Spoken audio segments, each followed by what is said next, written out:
Okay. We have now reached the public testimony portion of the agenda.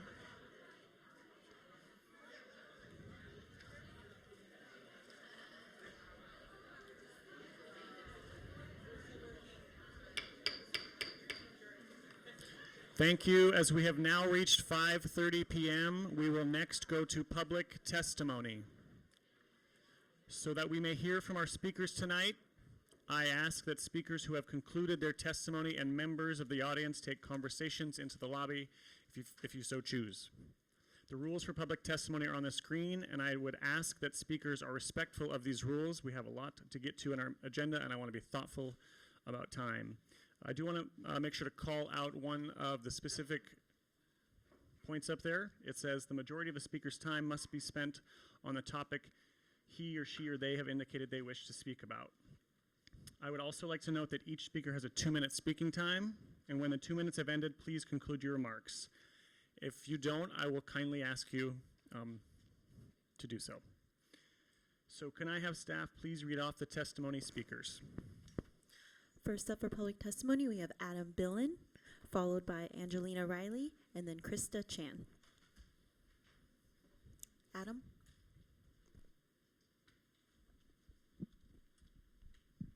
Hello. Evening. My name is Adam Billen, and I'm a senior from the Center School. Thank you for having Lucia and I here this afternoon. I've been here since my freshman year, and our small size has given me the opportunity to become incredibly close with both my peers and teachers and become a part of a community that not only pushes me forward, but has become a safety net for me to fall back on. And that small, tight-knit community is incredible, but it comes with its own struggles.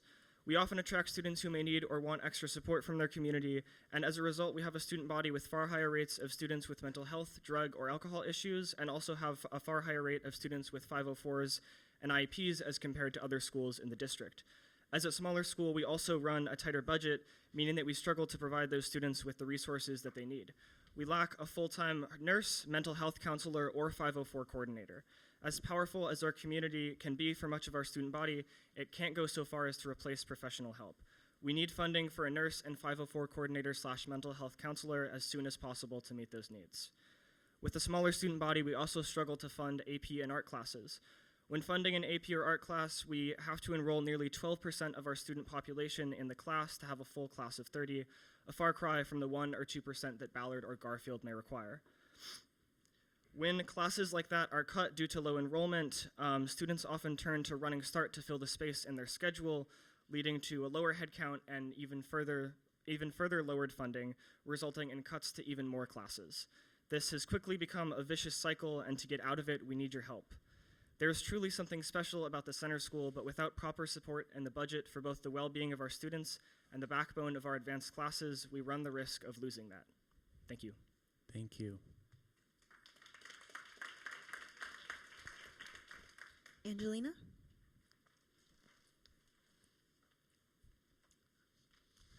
My name is Angelina Riley, and I'm a junior at Rainier Beach High School.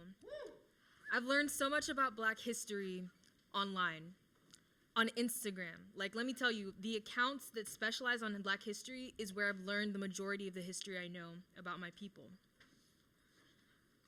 I've learned about my people from personal research that I've had to do on top of schoolwork simply because I'm curious. Now, I'm not even going to get into the comparison with my white counterparts, but I need to share my story about why ethnic studies is relevant and important to the advancement of students that look like me. To our new school board members, I'm here on behalf of the NAACP Youth Coalition to push the importance of ethnic studies in our district. Thank you. Thank you.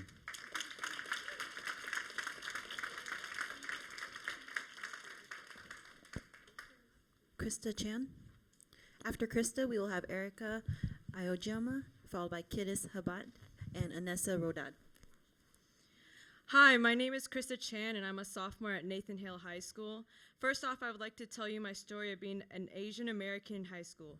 I have experienced many microaggressions in class. Like, students in class have made jokes about my eyes or yelling things saying, "Chris is gonna eat my dog," so loud my teacher heard and looked at me but stayed in silence. Knowing no one that looked like me, I felt alone. I tried talking to one of my teachers, but all they said was to brush it off and ignore them. After that, I felt no one could understand the hardships I was going through, the hurt I'm coming from, or no one cared enough to hear the point of view and where I came from. The only teachers I've had that looked like me have only been my math teachers, and that has made me feel like the only thing I can be good at is math, because that's all the representation I get in school, and I'm not even that good at math. I feel every time I ask for help or I'm confused on a problem, teachers assume I can do the math problem or the essay on my own because I am an Asian woman. It is very hard to get through in class knowing your teachers are holding such a high expectations without knowing you. I am not smart or successful because of my race. I am smart and successful because of my hard work. Representation matters, words matter, and efforts matter. It is important to have staff of color to be role models for students of color. Students of color should feel like they can make connections, sharing culture with teachers and understanding, but it's also important to work with the teachers you got to teach diversity, to increase the cultural acceptance, to allow teachers to be empathetic to the experiences and stories of others. We need to train teachers on racial equity and how to be allies to students of color. Too many times I've experienced or witnessed times students deal with microaggressions or racist comments in a classroom and see the teachers stay in silence. Silence doesn't help anyone but the oppressor, and we need to train teachers how to speak up and when they see injustice in a classroom. What is your concrete plan to address our demands? Thank you. We'll be back February 5th. Thank you.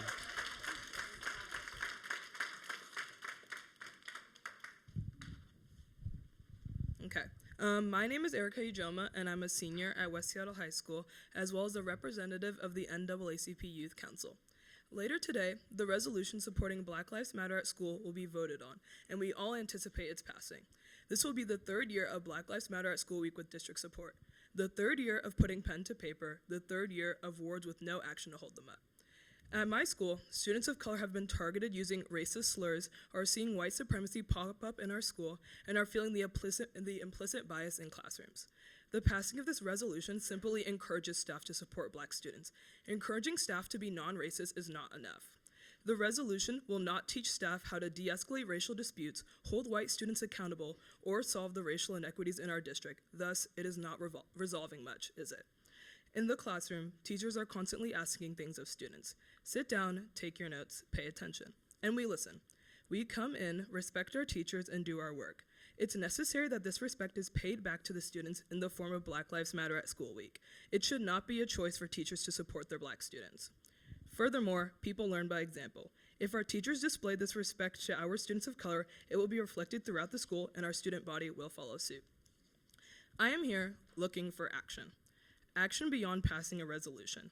Action that will be felt in classrooms and rippled throughout the district. Expand the Ethnic Studies Department and mandate ethnic studies. Reform discipline practices and incorporate restorative justice practices. Train all staff on issues of racial equity. These are actions that will enact change in our district. Our students and staff of color deserve to not only be supported, but to be respected year-round. Thank you.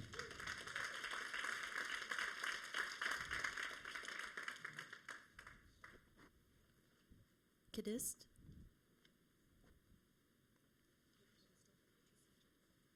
Hello, my name is Astarte. I am a junior at Rainier Beach High School. To close the opportunity gap, you would expand ethnic studies, a curriculum that would not only center oppressed groups who have had to spend most of their lives learning from a Eurocentric perspective, but also help all races improve academically. When we demand ethnic studies, we demand that ethnic studies be implemented in all aspects and subjects of learning. It's clear that our demands have not been yet met, and it's unfortunate that the NAACP Youth Council has to repetitively show up at these districts meetings to sing the same tunes. But as long as our demands are not met and true equity in this district has not been implemented, expect to see us again. I cede the rest of my time to Israel Presley. Like my friend previously said, every day, every second that goes by without ethnic studies, the opportunity gap widens.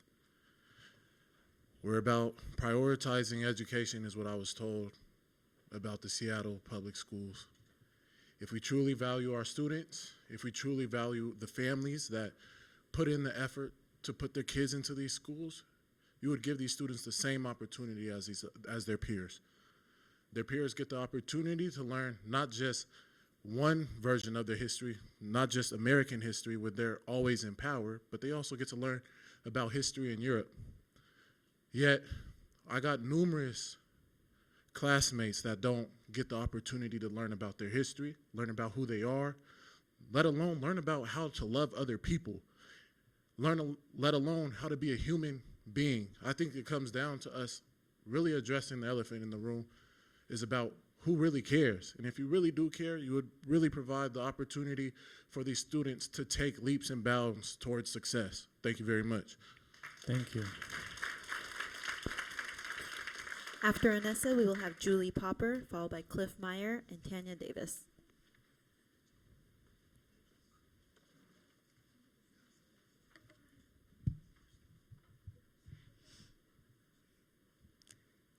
Hi, my name is Anissa Roy. I'm a senior at Ballard High School and a member of the NAACP Youth Council.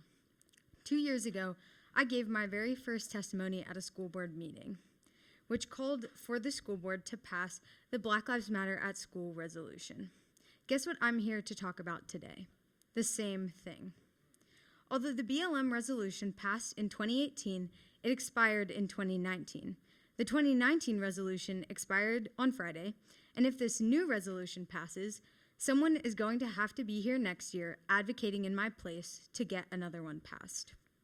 This pattern perfectly exemplifies the district's support of Black and brown students, half-hearted and short-lived.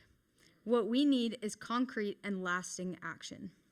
Instead of just passing the BLM resolution, we urge you to pass a resolution in support of the national demands. This means committing to those demands, which includes mandating Black studies and ethnic studies. Although a resolution of support for ethnic studies was passed in 2017, there is still no well-defined plan to expand the ethnic studies department. It's unsustainable to ask Tracy Castro-Gill, an educator of color, to keep doing the amount of work she does, and it makes me question just how committed you are to doing what you say in the strategic plan. That is, retaining educators of color. In the testimony I gave 2 years ago, I quoted Horace Mann, who said that education was the great equalizer. Currently, it's the great oppressor, and it will stay that way unless you take steps to change it. This new school board has the potential to advance racial equity further than it has ever been in this district. So I ask you, what concrete plans do you have to advance our demands? Will you support the national BLM at School movement? Will you create a plan to expand the Ethnic Studies Department, or will you do nothing? We'll be back on February 5th to find out. Thank you. Thank you.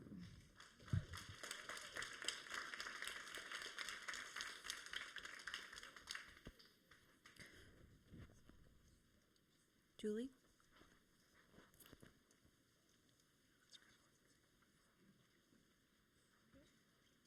Hi, I'm Julie Popper. I cede my time to Chris Liburn. Hello, members of the school board. Thanks for your time. I'm here to speak on behalf of the HCC program, in particular, access to minorities. My request is that you please consider the disservice that you would be doing to the minorities that are already in the HCC cohort program.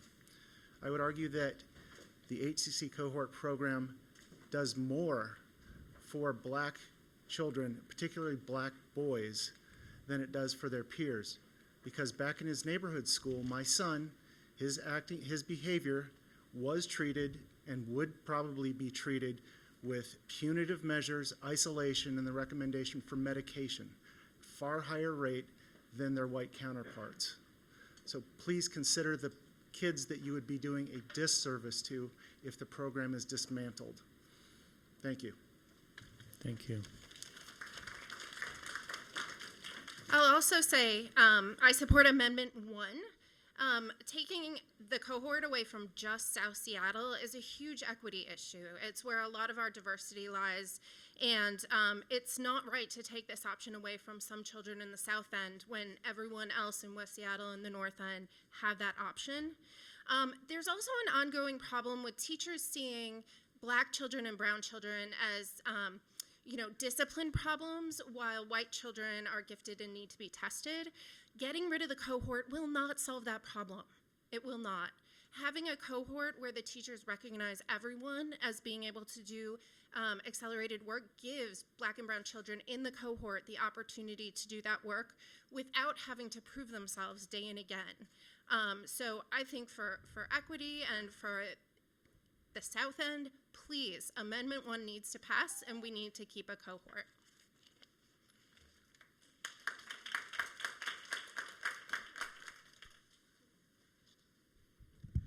Hi, I'm Cliff Meyer, a parent at Washington Middle School and Garfield High School. I'm here to speak about the situation at Washington over the past few years and in the next few years. What you're looking at doing is attempting, I think, legitimately to repair a school that has gone through a lot of turmoil and where the district's racist approach to highly capable education has been on display in its worst possible way. However, as you've heard from other people here tonight, the way to defeat racism is not necessarily to ignore the needs of the children who do have needs that are different than are currently possible to be served in our neighborhood schools. I appreciate that you'd like to try this idea in neighborhood schools, but history has shown that the Seattle Public School District does not provide advanced learning in neighborhood schools. If you don't have the money to do it in the neighborhood schools, it's not going to change. Let's move forward, though, to thinking about Washington next year. Let's say you approve TAF, which is a wonderful organization that could make a huge difference for kids, especially given that it's going to be spending perhaps 30 to 50% more per child next year than the current budget would allow.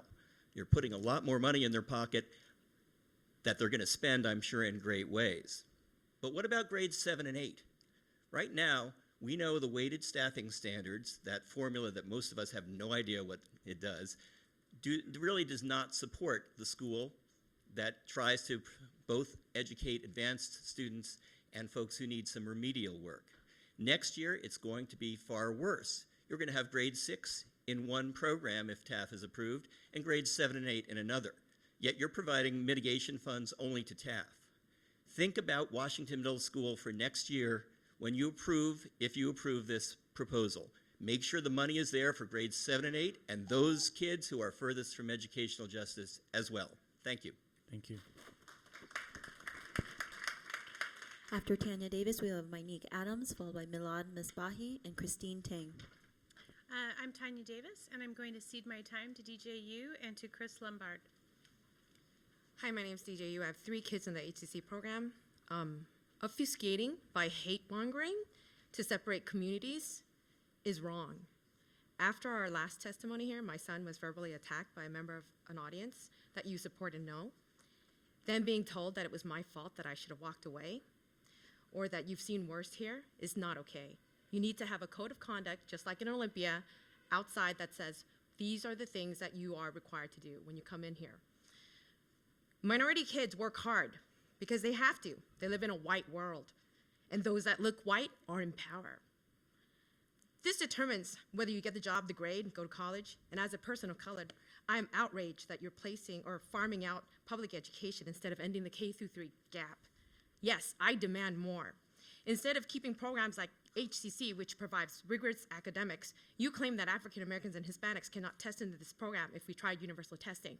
Yet you haven't tried it. 20 years, no changes, only more obstacles in testing. A 2007 report focused that disadvantaged kids found that they were more likely to fall from the ranks of high-achieving students over the course of their school careers, and they rarely rise to the rank of high achievers. Your actions are copiously impacting the needs of students of color who are the most economically and sociologically disadvantaged. And to your perversion of equity, my 10-year-old is sitting in learning math by himself at a laptop with 43 other HCC students at Thurgood Marshall. In contrast, the general ed class has 16 students, and the teacher teaches math. You're knowingly and actively neglecting the needs of the HCC, and these students appear like pawns in your political strategies. Public education is public education for all. Thank for you. all.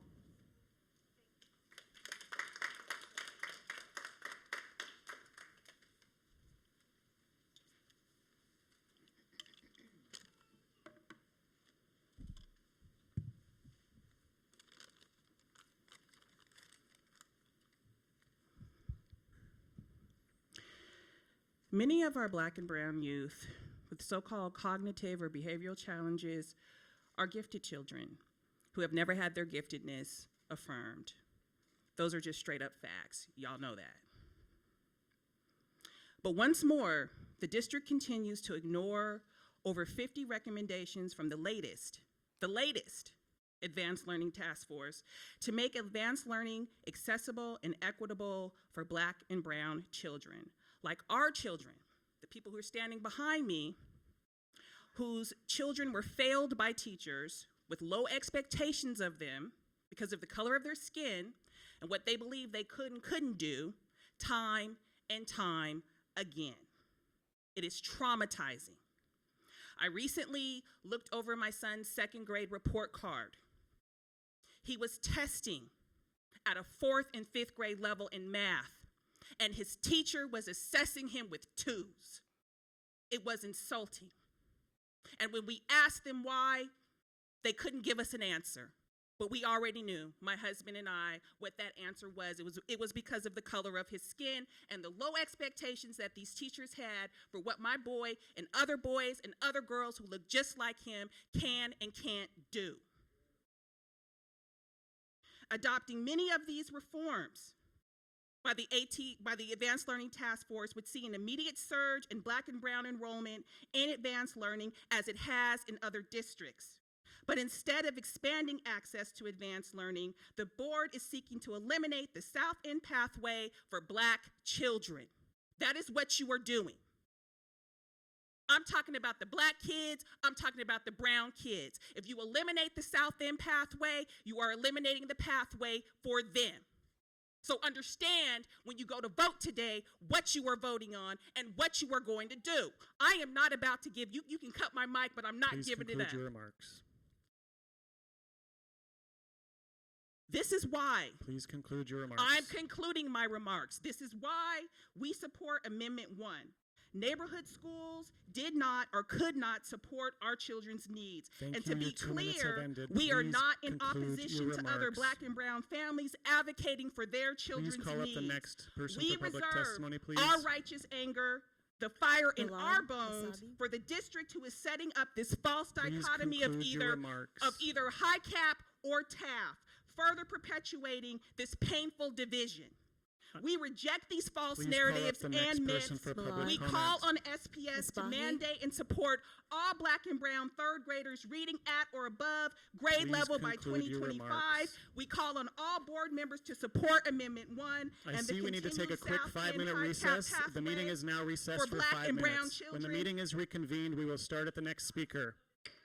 5 minutes.